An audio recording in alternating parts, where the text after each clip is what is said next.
The Gospel according to Matthew, chapter 23. Then Jesus spoke to the crowds and to his disciples, saying, The scribes and the Pharisees have taken their seat on the chair of Moses. Therefore, do and observe all things whatsoever they tell you, but do not follow their example. For they preach, but they do not practice. They tie up heavy burdens hard to carry and lay them on people's shoulders, but they will not lift a finger to move them. All their works are performed to be seen. They widen their phylacteries and lengthen their tassels. They love places of honor at banquets, seats of honor in synagogues, greetings in marketplaces, and the salutation, Rabbi. As for you, do not be called Rabbi. You have but one teacher. And you are all brothers. Call no one on earth your father. You have but one Father in heaven. Do not be called Master. You have but one Master, the Messiah. The greatest among you must be your servant. Whoever exalts himself will be humbled, but whoever humbles himself will be exalted. Woe to you, scribes and Pharisees, you hypocrites! You lock the kingdom of heaven before human beings. You do not enter yourselves, nor do you allow entrance to those trying to enter.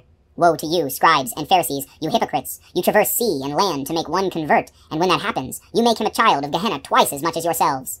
Woe to you, blind guides, who say, if one swears by the temple, it means nothing, but if one swears by the gold of the temple, one is obligated. Blind fools, which is greater, the gold, or the temple that made the gold sacred? And you say, if one swears by the altar, it means nothing, but if one swears by the gift on the altar, one is obligated. You blind ones, which is greater, the gift, or the altar that makes the gift sacred? One who swears by the altar swears by it, and all that is upon it. One who swears by the temple swears by it, and by him who dwells in it. One who swears by heaven swears by the throne of God, and by him who is seated on it. Woe to you, scribes and Pharisees, you hypocrites! You pay tithes of mint, and dill, and cumin, and have neglected the weightier things of the law, judgment, and mercy, and fidelity. But these you should have done without neglecting the others. Blind guides, who strain out the gnat and swallow the camel. Woe to you, scribes and Pharisees, you hypocrites! You cleanse the outside of cup and dish, but inside they are full of plunder and self-indulgence. Blind Pharisee, cleanse first the inside of the cup, so that the outside also may be clean. Woe to you, scribes and Pharisees, you hypocrites! You are like whitewashed tombs, which appear beautiful on the outside, but inside are full of dead men's bones and every kind of filth. Even so, on the outside you appear righteous, but inside you are filled with hypocrisy and evil doing.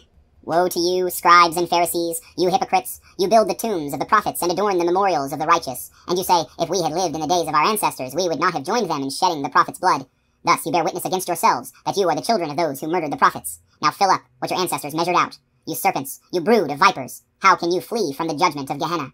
Therefore, behold, I send to you prophets, and wise men and scribes. Some of them you will kill and crucify. Some of them you will scourge in your synagogues and pursue from town to town, so that there may come upon you all the righteous blood shed upon earth, from the righteous blood of Abel to the blood of Zechariah, the son of Barachiah, whom you murdered, between the sanctuary and the altar. Amen. I say to you, all these things will come upon this generation. Jerusalem, Jerusalem, you who kill the prophets, and stone those sent to you. How many times I yearned to gather your children together, as a hen gathers her young under her wings. But you were unwilling. Behold, your house will be abandoned, desolate. I tell you, you will not see me again until you say, Blessed is he who comes in the name of the Lord.